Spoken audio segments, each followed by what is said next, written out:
선생님이 아무리 좋은 수업을 구성한다 할지라도 아이들을 지배하는 것이 미디어 환경이라면 심각하게 고민해 봐야 합니다.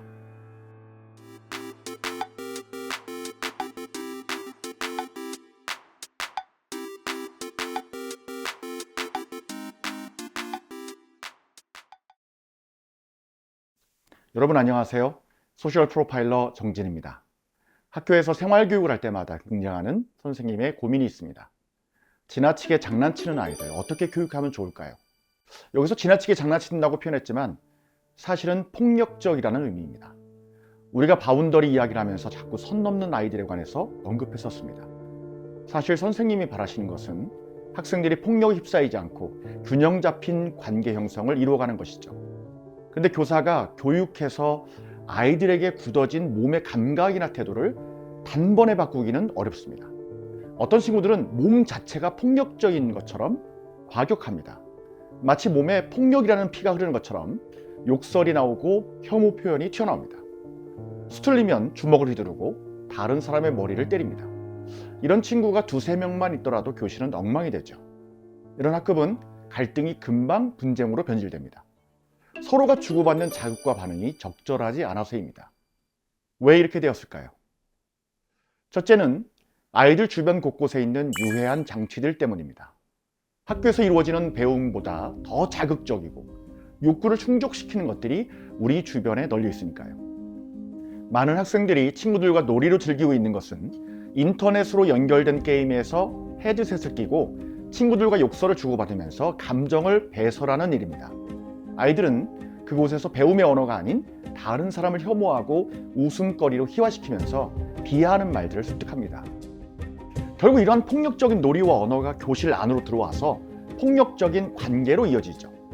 학교 폭력이 끊이지 않고 있는 것은 폭력이 마치 밈처럼 모방으로 시작되었는데 시간이 지나면서 폭력은 아예 문화로 굳어져서 아이들의 생활 속에 신체화 반응으로 나타나기 때문입니다.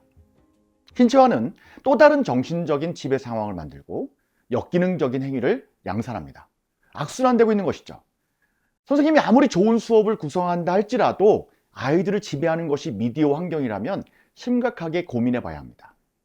둘째는 아이들을 둘러싸고 있는 가족관계 형태가 변하지 않고 있기 때문에 그렇죠.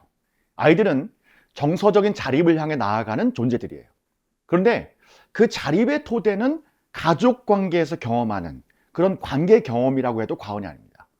보호자가 자녀에 대해서 가지는 관계 형태는 아이의 정서적인 흐름에 막대한 영향을 끼칩니다. 어릴 때 아이들이 갖게 되는 그런 양육과 돌봄의 형태, 경험하는 형태죠. 아이의 사회적 정서를 좌우합니다. 아이를 존중하지 않고 억압하는 부모, 양육자 자신의 감정을 조절하지 못해서 아이를 함부로 대하게 되는 그런 폭력성, 아이에게 정신적 주체가 되지 못하게 하는 가족의 언어들, 이러한 요소들이 아이의 감각 형성에 부정적인 영향을 끼치게 되는 것이죠. 셋째는 또래 관계의 폭력적인 문화입니다. 아이들은 서로를 통해 배웁니다. 거울 뉴런이라는 말이 있죠. 타인 행동이나 의도, 감정을 머릿속에서 추측하고 모방하는 인간의 공감 능력을 담당하는 신경세포를 말하고 있습니다. 엄마가 어릴 때 얼굴을 찡그리면 아이도 역시 엄마를 따라서 얼굴을 찡그려요. 이렇게 인간은 모방을 통해서 삶을 배워나가는데 또래 집단 안에서 뭉쳐진 아이들이 서로를 모방하면서 집단의 문화를 형성하죠. 문제는 또래 문화가 폭력적이고 혐오 표현으로 얼룩져 있을 때 그걸 따라하는 아이들이 많다는 것입니다. 군대 문화가 그 모습을 잘 보여줍니다. 폭력적인 집단성을 강조하면서 획일화된 코드에 반응하지 않으면 살아남지 못하게 하는 곳이 군대이죠. 그래서 일상생활에 관점이 없는 사람은 그 군대 문화에 적응하기 위해서 그것이 부조리 하더라도 집단의 문화를 따라가려고 애쓰게 되는 거예요. 교실에도 이와 유사한 일이 벌어집니다. 입시를 향해서 계속 전쟁 치르듯 하는 집단 안에서 평화로운 관계망이 연결될 수가 없죠. 긴장과 불안에 대한 감정, 내가 인정받지 못하는 데서 생겨나는 그 불편함이 감정적으로 막 요동치면서 신체화로 나타나게 되고 그것이 관계를 파괴하는 걸로 이어집니다. 이러한 교실에서 생활하는 학생들은 다음과 같은 문화를 지니고 있습니다. 누군가가 내 몸을 치고 나에게 욕설을 하더라도 그것이 그 친구와의 관계에서 재밌으면 그 과정을 그냥 수용하는 아이들이 너무 많아요. 복도를 지나가다 보면 아이들이 서로 욕합니다. 그런데 그 욕하는 것이 그냥 공격성이 아니라 장난이에요. 상대방을 넘어뜨려요. 넘어뜨릴 때 보면 몸싸움을 하는데 그게 장난이라고 얘기하는 거예요. 그러다 보니까 우리가 정리하면 친구라고 쓰고 공격하는 대상이라고 읽어야 되는 그런 상황이 발생해요. 상대방을 비난하고 빈정대는 말을 자주 사용하는데 이것조차도 장난이라고 얘기하는 거죠. 근데 문제는 이 친구들이 문제가 발생했을 때 이 문제를 이겨나갈 수 있는 힘이 없다는 데 있습니다. 문제를 이겨나가기 위해서는 진지하게 관계에 대해서 고려해 볼 수 있고 책임을 질 수 있는 그런 마음이 있어야 되거든요. 감정 표현 못하고 서툴기 때문에 다른 욕설이나 혐오 표현을 차용해서 막 얘기하는 거거든요. 생각해서 말하는 것을 싫어하기도 하고 잘 못합니다. 이런 친구들이 계속 생활 속에서 문화로 굳어져 있다 보니까 아이들이 서로 관계망이 흐트러지고 또 흐트러지는 것뿐만 아니라 폭력적인 것이 당연하게 여겨지는 그런 교실이 만들어지는 것이죠. 선생님들에게 부탁드리고 싶은 것은 학생들에게 또 우리 친구들에게 이렇게 가르치시라고 말씀드리고 싶어요. 폭력을 거부하고 어울릴 수 있는 방법을 알려주는 겁니다. 아이들이 학습해야 돼요. 연습해야 관계가 생기는 거거든요. 그 연습해야 될 내용이 뭐냐면 내가 타인에 대해서 관계를 알아가는 것 이전에 내 필요가 무엇인지, 나의 욕구는 무엇인지, 내가 뭘 좋아하는지 이 부분을 정확하게 정리해 볼 필요가 있습니다. 그래서 전편에서 우리가 다루었던 것처럼 괜찮은 카드와 괜찮지 않은 카드를 활용해 볼 필요가 있습니다. 근데 이 괜찮은 카드를 적어보라고 하면 친구들이 잘 모르는 경우 되게 많아요. 왜냐하면 불편하고 괜찮지 않은 거는 굉장히 많이 알아요. 짜증나, 나 싫어, 그리고 쟤가 왜 저러지? 라고 하면서 다른 사람을 비난하거나 나에게 불편한 지점은 많이 찾아낼 수 있는데 괜찮은 거, 긍정적인 거, 그리고 타인과 관계에서 정말 긍정적으로 계속 키워나가야 될 것을 학습해보거나 생각해보지 않았던 거예요. 그러다 보니까 이런 부분에 내가 무슨 욕구가 있지? 라고 하는 것보다 친구들이 어떻게 놀고 있지? 여기에 대한 관심이 더 꽂히는 거예요. 그러다 보니까 내 관심사가 무엇인지 정확하게 알아가는 건 너무나 중요한 학습의 내용이라고 할 수 있습니다.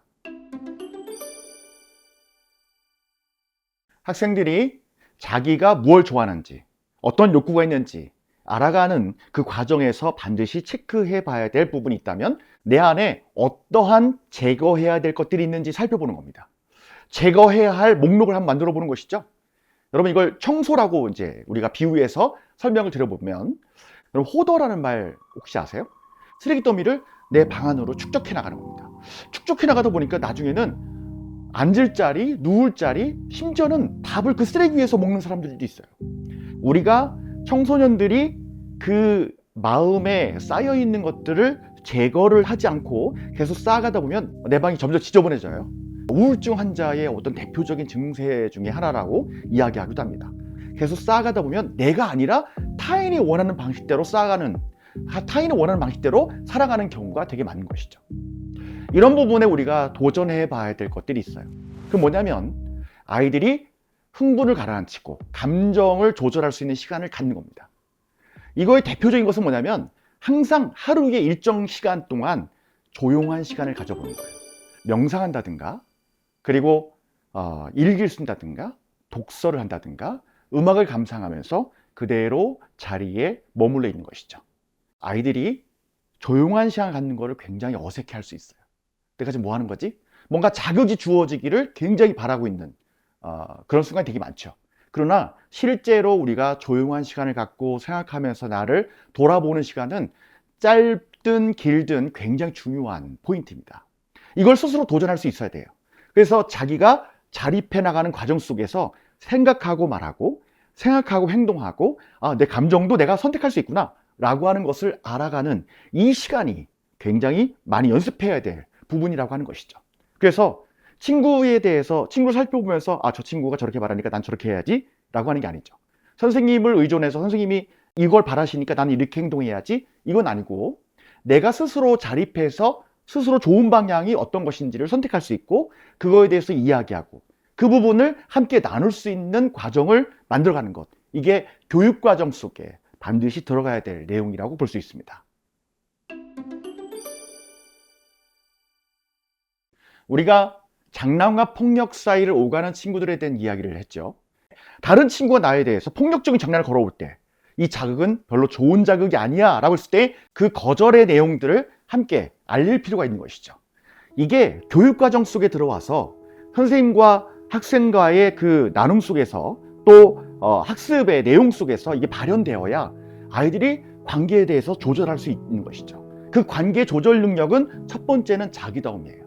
이 자기다움을 알아가는 공간을 많이 확보할수록 타자와의 경계에 설 수 있는 것이죠. 그 경계에 서서 내가 원하는 것, 원하지 않는 것 구분하고 이것에 대해서 친절하게 말할 수 있는 능력, 이게 바로 핵심이라고 이야기할 수 있습니다. 교실과 복도에서 매일 마주치는 것이 장난과 폭력 사이. 그런데 친구들과 문제 상황을 만나보면 대부분은 장난이라고 이야기하죠. 문제를 더 불거지게 만들지 않고 싶어서요. 그런데 살펴보면 이 친구들이 장난이라고 여기는 것, 그것은 본인에게 유익한 것이 아닙니다. 사실은 병들게 만드는 것이죠. 관계가 지속되지 못하게 할 수도 있습니다. 선생님들에게 딱 하나 당부드리고 싶은 것은 친구들이 자기만의 공간, 자기만의 시간을 확보하는 것에 집중할 수 있도록 도와주시면 됩니다. 이 집중함으로 인해서 자기만의 경계, 또 자기의 필요, 자신에 대한 정체성에 대해서 고민할 수 있는 지점을 만들거든요. 이 과정이 확립되면 확립될수록 장난과 폭력 사이에서 혼돈스러워하지 않냐고 다른 사람과 건강하게 친밀하게 지낼 수 있는 방법을 교실에서 확립하게 될 것입니다. 이 과정을 저와 함께 진행해 보십시오. 지금까지 소셜 프로파일러 정진이었습니다.